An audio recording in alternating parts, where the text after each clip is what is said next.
Allahu Akbar, Allahu Akbar. Allahu Akbar,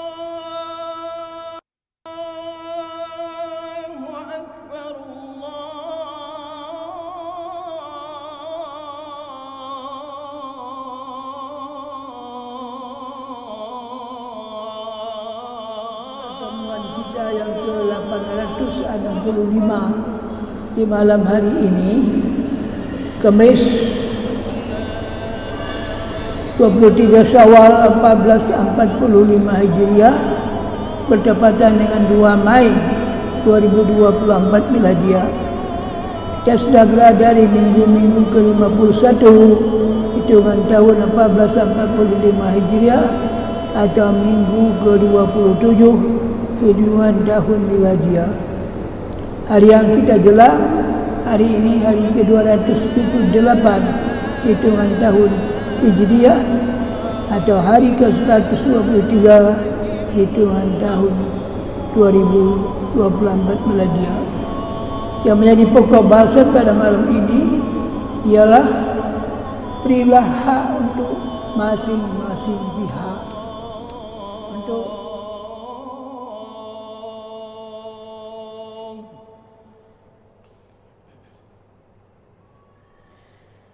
Asyhadu anna Muhammad. Assalamualaikum warahmatullahi wabarakatuh. Alhamdulillahilladzi khalaqal makhluqat bihaqqihi. Asyhadu an la ilaha illallah wahdahu la syarika lah. Lahul mulku wa lahul hamdu yuhyi wa yumiit wa huwa ala kulli syai'in qadir. Wa asyhadu anna sayyidana wa nabiyyana Muhammadan abduhu wa rasuluh al-mab'uts rahmatan lil alamin. Allahumma fashalli wa sallim ala hadan nabiyil karim wa ala alihi wa ashabihi ajma'in. Amma ba'd, fa ya ayyuhal hadirun wal hadirat wa ya ayyuhal mustami'un wal mustama'at rahimakumullah. Kaum muslimin, hadirin hadirat serta Bapak Ibu, saudara-saudari, para pendengar sekalian dimanapun berada yang berkesempatan mendengar halqah ma'arif ini yang dipancarkan melalui radio Baitur Rahman maupun melalui LPP RRI Banda Aceh dan radio-radio lainnya yang turut merelay LPP RRI Banda Aceh. Marilah pertama-tama kita memuji Allah dan bersyukur atas segala limpahan rahmat dan nikmat-Nya serta berbagai anugerah dan pemberiannya kepada kita sekalian. Nikmat yang paling penting adalah nikmat iman dan nikmat Islam, kerana dengan nikmat inilah kita akan lepas dari berbagai malapetaka di hidup dunia dan hidup akhirat, dan insya-Allah akan diberikan tempat yang layak di akhirat nanti oleh Allah Subhanahu wa taala. Seterusnya, marilah kita bersalawat dan bertaslim kepada junjungan kita Nabi besar Muhammad sallallahu alaihi wasallam yang dengan diutusnya beliau menjadi rasul membawa rahmat untuk sekalian alam. Bapak Ibu sekalian, dalam pertemuan kita yang ke-865 di malam hari ini, Kamis 23 Syawal 1445 Hijriah, bertepatan dengan 2 Mei 2024 Miladiah. Kita sudah berada di minggu ke-51 hitungan tahun 1445 Hijriah atau minggu ke-27 hitungan tahun Miladiah. Hari yang kita jelang hari ini hari ke-278 hitungan tahun Hijriah atau hari ke-123 hitungan tahun 2024 Miladiah. Yang menjadi pokok bahasan pada malam ini ialah berilah hak untuk masing-masing pihak untuk memahami masalah ini, membahas masalah ini lebih lanjut. Kita akan mendasarkan kajian ini pada sebuah hadis berikut ini. An Abdullah bin Amr bin al-As radhiyallahu anhu qala Rasulullah sallallahu alaihi wasallam, ya Abdullah, alam ukhbir annaka tasumun nahar wa taqumul lail. Faqultu bala ya Rasulullah. Qala fala taf'al.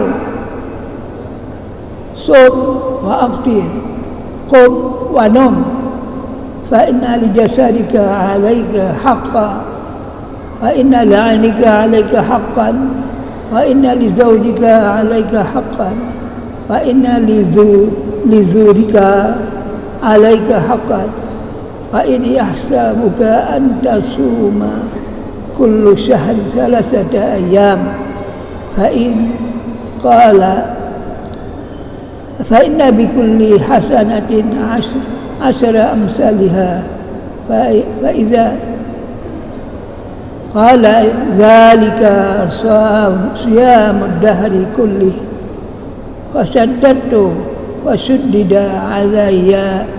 Qultu ya Rasulullah, inni ajidu quwwatan wa inni ajidu quwwatun.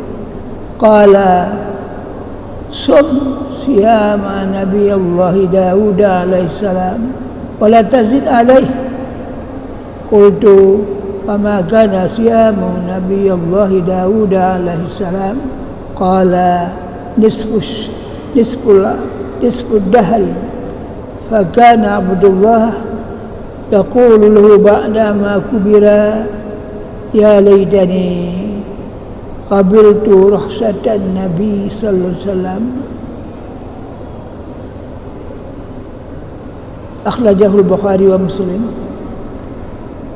Apa sekalian, terjemahan dari hadis ini yang Abdullah bin Amr bin al-As, beliau bersabda, Rasulullah SAW bersabda, ya Abdullah, aku dapat berita bahwa anda puasa tiap siang dan berjaga malam setiap malam semalam suntuk. Jawabku, maksudnya jawab Abdullah, benar ya Rasulullah. Nabi SAW bersabda, jangan berbuat begitu, la ta'mal, jangan berbuat begitu. Puasalah dan berbukalah. Ada hari yang tidak berpuasa. Bangunlah dan tidur, sebab jasadmu ada hak atasmu dan istrimu ada hak atasmu.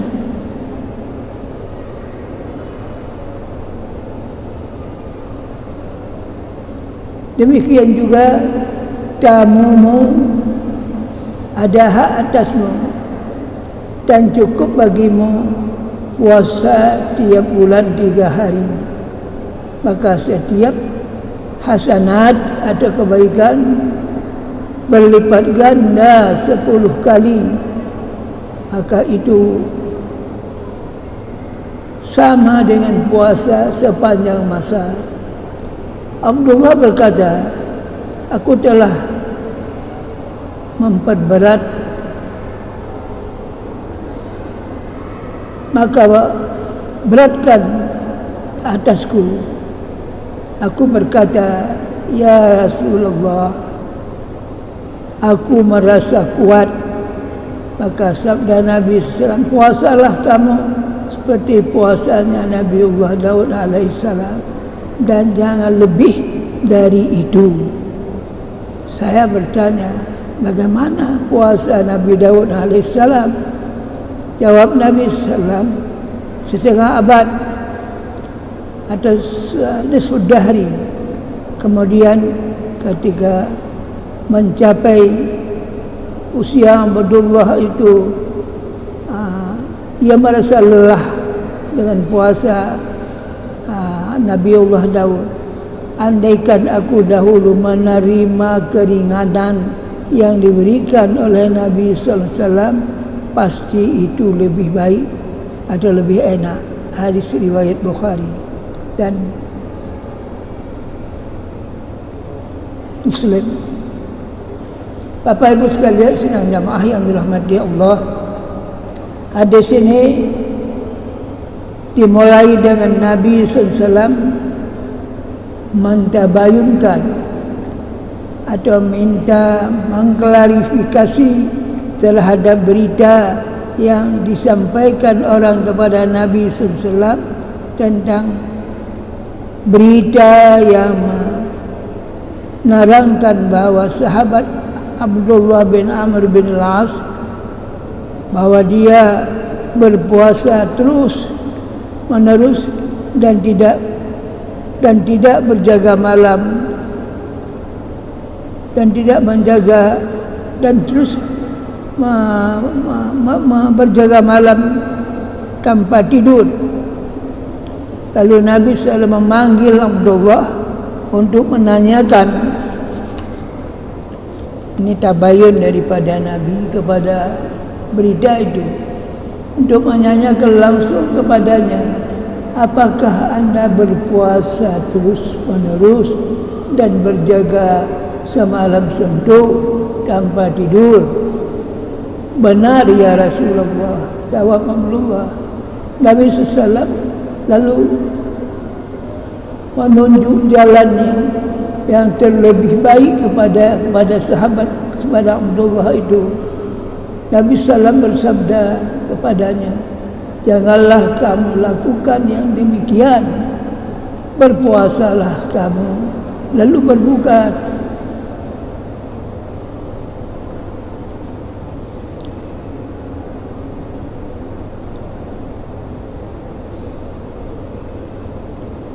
Bapak Ibu sekalian sidang jamaah yang dirahmati Allah, ini apa namanya, nasihat Nabi kepada Allah. Berpuasa Nabi berbuka, suruh berbuka. Berjaga malam harus tidur juga. Nabi SAW menuntun Abdullah bahwa semua pihak itu ada haknya. Fa inna li jasadika 'alaika haqqan, kata Nabi. Sebab jasad atau tubuh itu ada hak atasmu. Tubuh manusia harus memiliki kekuatan dan kesehatan.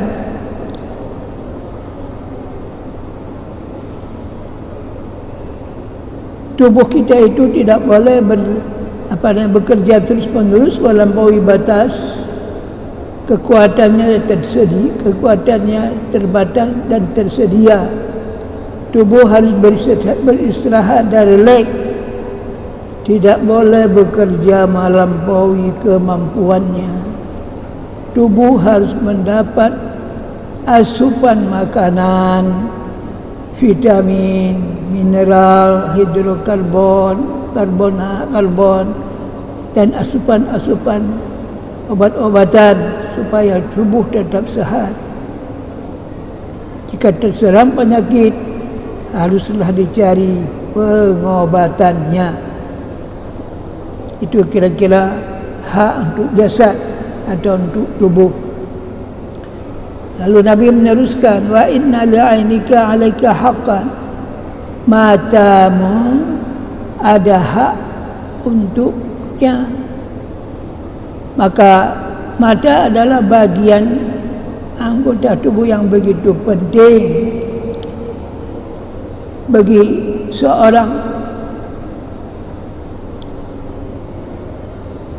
Dia tidak boleh dipaksa bekerja. Dia lelah. Jika sudah lelah, jangan dipaksa untuk bekerja. Hendaklah dijaga mata itu dengan sebaik-baiknya. Tidak boleh kena sinar yang keras atau sesuatu benda yang keras, harus dihindari supaya mata itu tidak rusak.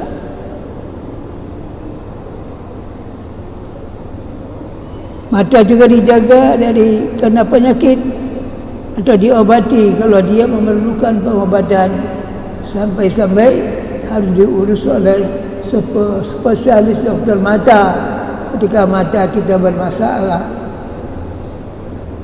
Ini hak mata. Tapi meneruskan, wa inna li zaujika 'alaika haqqan. Untuk isterimu, untuk partnermu juga ada hak. Isteri adalah partner hidup yang harus mendapat perhatian dengan memberikan hak-haknya, seperti tidur bersama, melakukan hubungan seksual, memberikan nafkah, menyediakan rumah yang layak, menyediakan pakaian yang pantas sesuai dengan kebutuhan. Ya, sampai dengan menyediakan atau membeli make up yang dipakai untuk kesenangan suaminya, memberikan makanan dan minuman yang cukup untuk kepentingan kesehatan jasmaninya, terutama ketika dia sakit, ketika dia sedang hamil, ketika dia dalam keadaan tidak enak.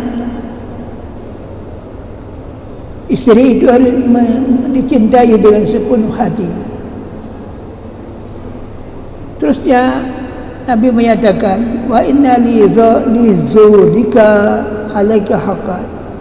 Dan atas tamu ada hak atasmu.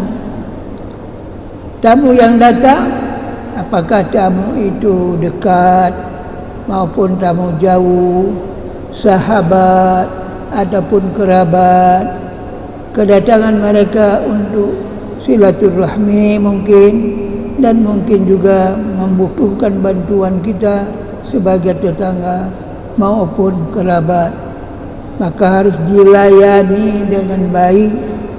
Apakah itu sekedar memberi minuman ataupun mereka harus diberi makan, sehingga kalau perlu mungkin mereka harus tinggal bersamanya sampai dengan 3 hari. Mereka harus mendapat pelayanan yang baik dan diterima dengan senang hati. Seterusnya Nabi mengatakan, wa inna bihasabika antasuma kullu syahrin salasata ayyam. Dan cukup bagimu puasa tiap bulan 3 hari, kata Nabi. Ini peringatan khusus bagi Abdullah bin Amr bin Al-As, karena beliau selama ini berpuasa setiap hari dan juga berjaga malam setiap malam. Maka Nabi SAW memberi batasan puasanya itu tidak setiap hari, setiap bulan puasa saja 3 hari, kata Nabi.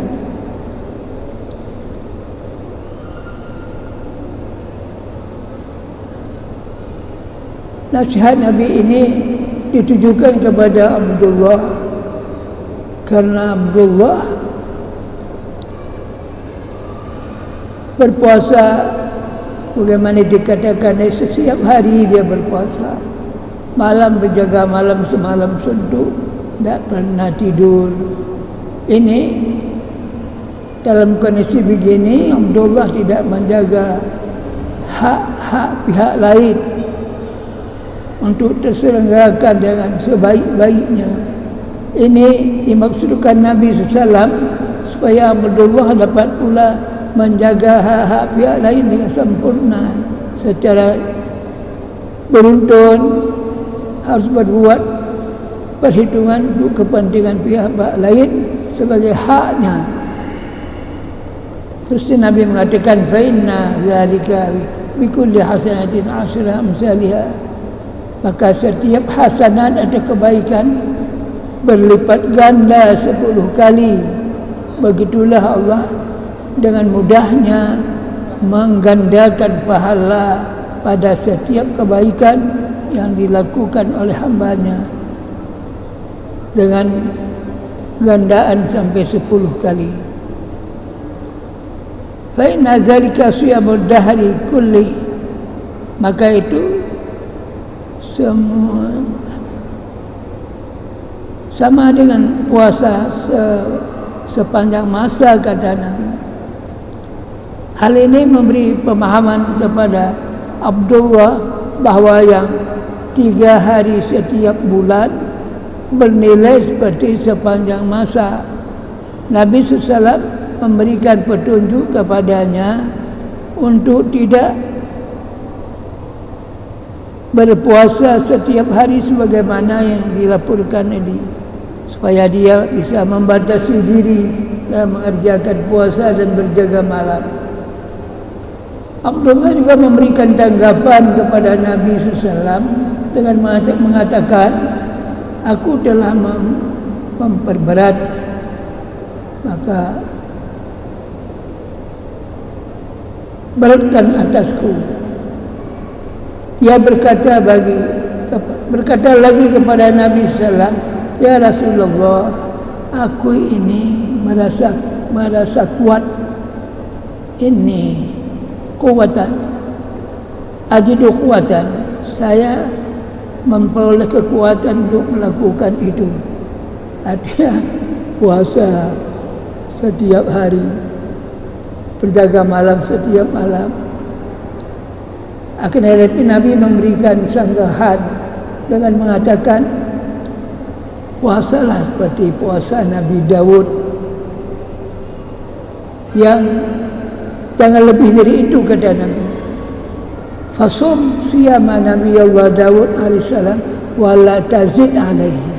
Puasalah seperti puasa Nabi Allah Daud dan jangan lebih dari itu. Kata Abdullah, saya tanya kepada Nabi SAW, maka nasiyamu Nabi Allah Daud alaihissalam, bagaimana kira-kira puasa Nabi Daud SAW? Nabi yang menjawab, nisfud dahri, setengah abad atau setengah masa.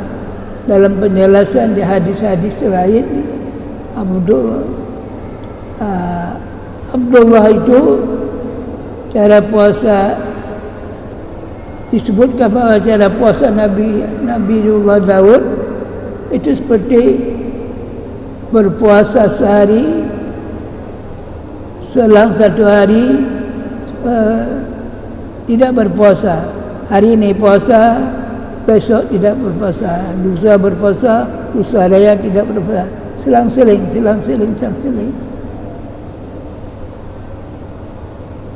Kemudian ketika usia Abdullah lebih senja, sudah mulai tua, ia berkata, andaikan aku dahulu menerima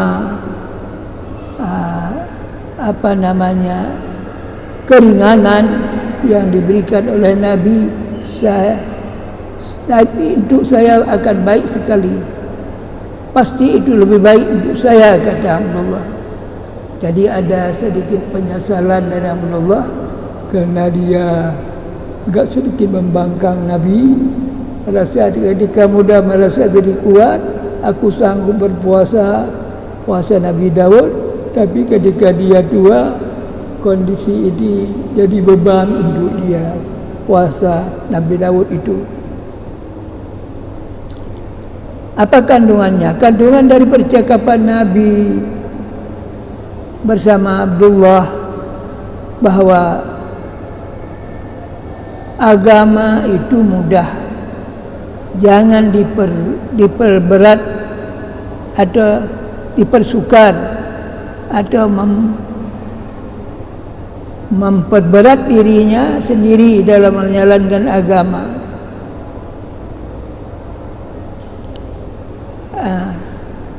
Bagaimana juga Nabi SAW dengan cara Nabi beri harapan kepada Abdullah tadi, berpuasalah setiap bulan 3 hari. Nabi memberi kemudahan kepada cara yang akan dilakukan oleh Abdullah. Akan tetapi Abdullah merasa kuat, mau puasa lebih banyak. Berpuasalah dia dengan puasa Nabi Daud, sehingga ketika dia hari tua itu menjadi beban. Kalau puasanya yang dianjurkan Nabi 3 hari dalam sebulan, artinya 11 bulan dia berpuasa, sudah 1 bulan, tidak termasuk bulan Ramadan. Walaupun yang dianjurkan Nabi itu 3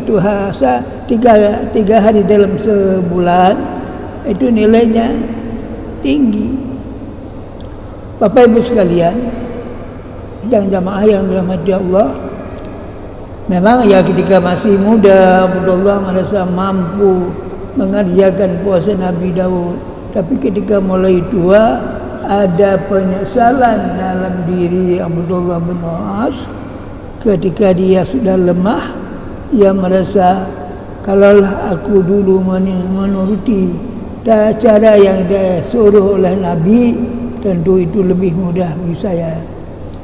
Nabi SAW lebih memahami puasa Nabi Daud itu memang jauh lebih berat dibandingkan dengan puasa-puasa yang dianjurkan yang lain. Oleh sebab itu, yang berat itu harus dikurangi, tidak boleh yang berat itu juga diamalkan. Sehingga Nabi mendasarkan kajiannya kepada sabdanya sendiri, ad-dinu yusrun, agama itu mudah, jadi jangan dipersukat. Artinya sesuatu dipilih yang lebih mudah dan ringan dalam pelaksanaannya.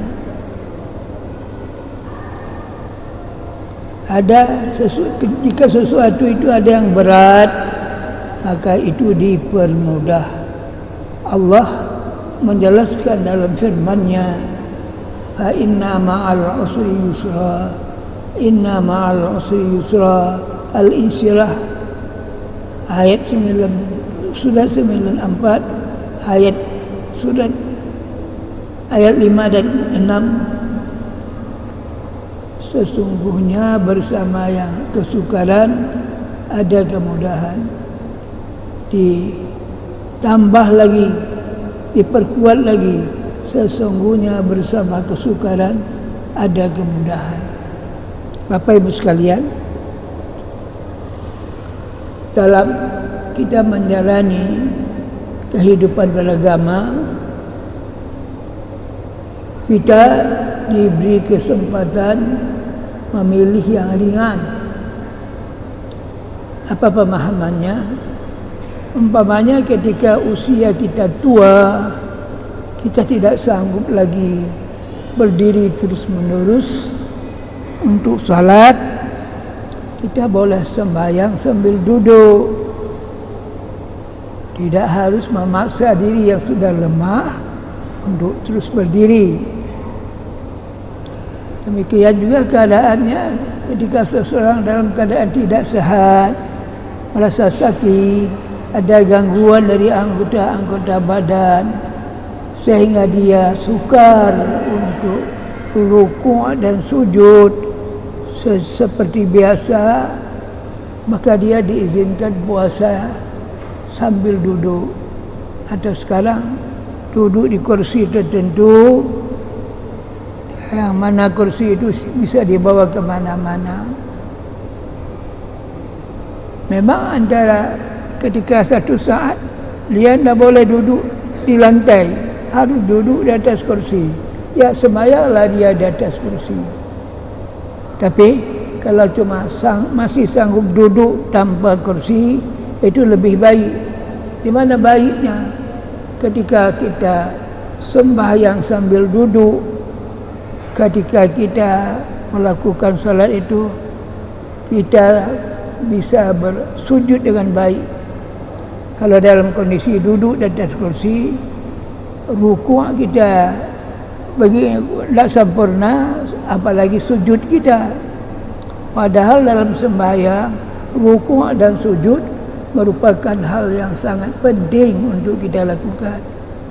Oleh kerana kita dianjurkan ketika dalam keadaan rukuk dan sujud berdoa dalam hati, samping kita bertasbih, kita berdoa, doa apa saja yang dalam hati kita bisa dibacakan, harus kita bacakan. Jadi begitulah agama ini bukan dipermudah, dia kalau sudah ada kesukaran bisa dicari jalan keluar supaya tidak sukar. Umpamanya kalau orang-orang sebaya saya yang umurnya sudah 80-an, ada saatnya lemah. Ketika kita sedang salat, mungkin tidak sanggup salat, pasal duduk, ya duduk. Ada kalanya kita karena fisik kita sudah lemah, tidak sanggup lagi melakukan salat berjamaah, umpamanya, ya lakukan salat di rumah. Yang patut dijaga ketepatan waktu dalam melaksanakan salat. Bapak Ibu sekalian, salat ibadat paling utama karena dia diterima langsung dari Allah di Sidratil Muntaha. Perintah-perintah lain bagaimana? Zakat, puasa, haji, itu perintahnya melalui jalur Jibril, melalui ayat-ayat Al-Quran. Memang akhirnya semua yang namanya bentuk perintah itu harus kita laksanakan sesuai dengan kemampuan yang ada pada diri kita. Yang penting ibadat itu dilakukan dengan sebaik-baiknya. Jika mampu, lakukanlah dengan berdiri, rukuk dan sebagainya. Kalau tidak, terpaksa duduk di kursi atau duduk di lantai. Pilih mana yang memang memungkinkan untuk kita melakukan salat itu. Yang penting salat itu tidak boleh ditinggalkan. Sehingga ketika sakit, boleh orang salat sambil tidur, sambil duduk, sambil tidur, sambil berbaring. Bisa dilakukan semuanya. Dan kewajiban salat itu tidak hilang kerana sakit. Cuma diberi keringanan, boleh sambil tidur, boleh sambil duduk dan sebagainya. Tapi selama ingatan orang sakit itu masih betul, masih dia paham, masih dia punya kemampuan berpikir, selama itu salat itu tetap wajib dikerjakan.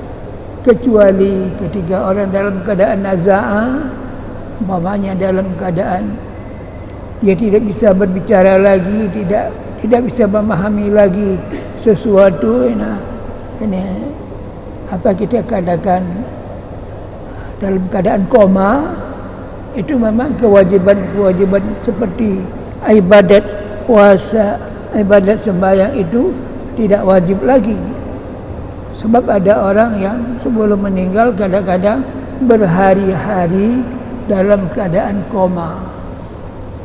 Dia tidak bisa berpikir, tidak bisa memahami siapa orang yang bertanya, siapa orang yang ada di sekitar dia. Begitulah apa kondisi kemudahan yang diberikan dalam agama.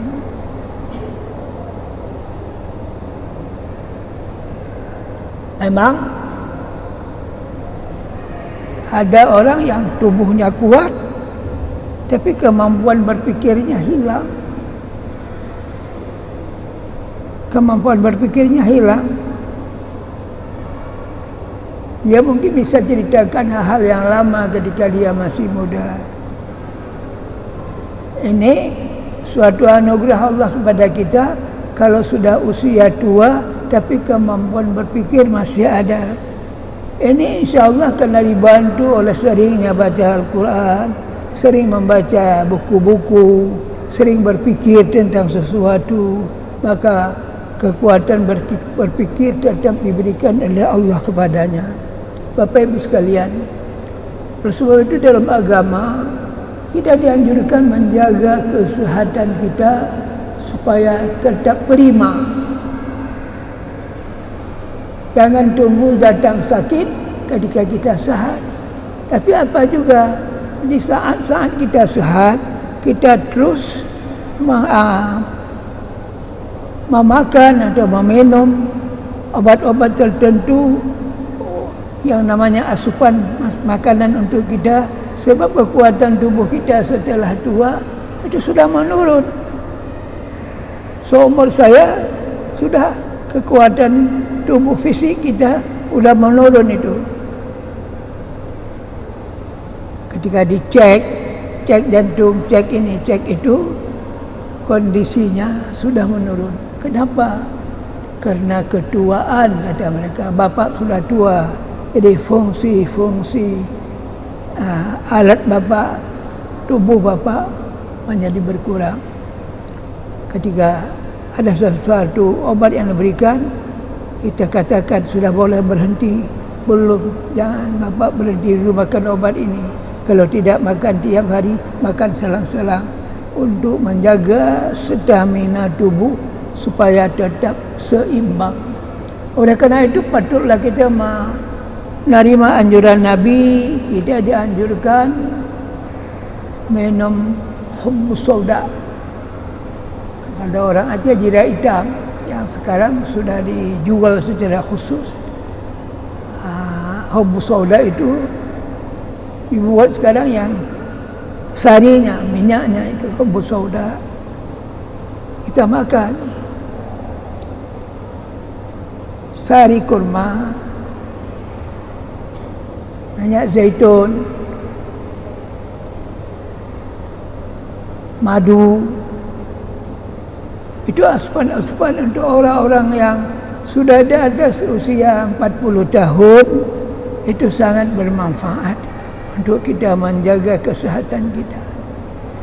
Oleh karenanya kadang-kadang orang bertanya, apa dan bagaimana Bapak bisa sehat?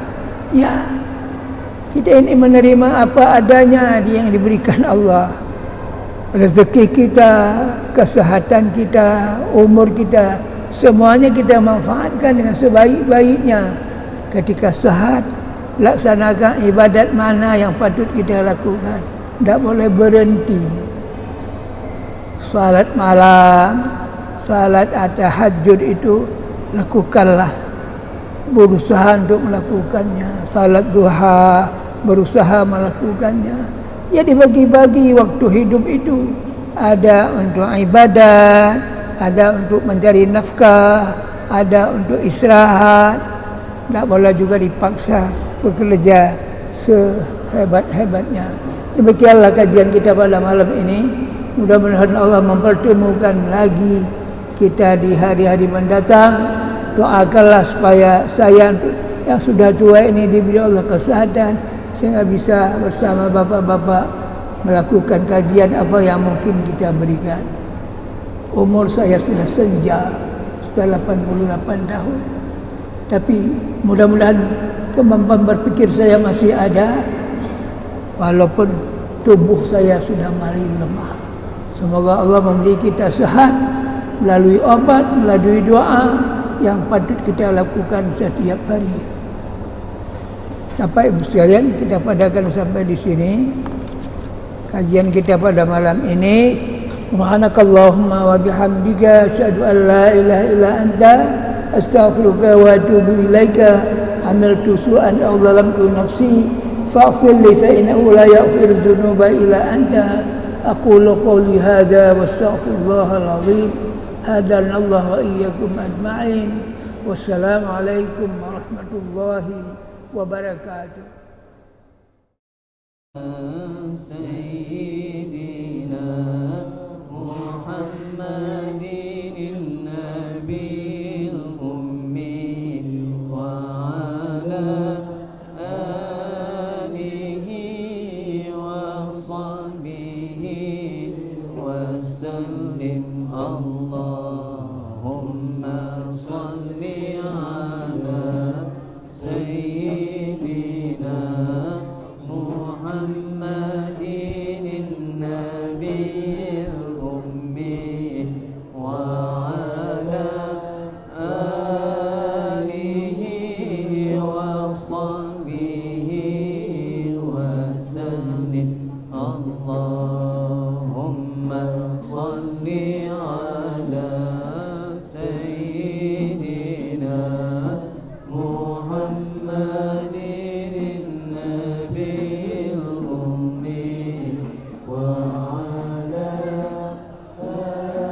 أهله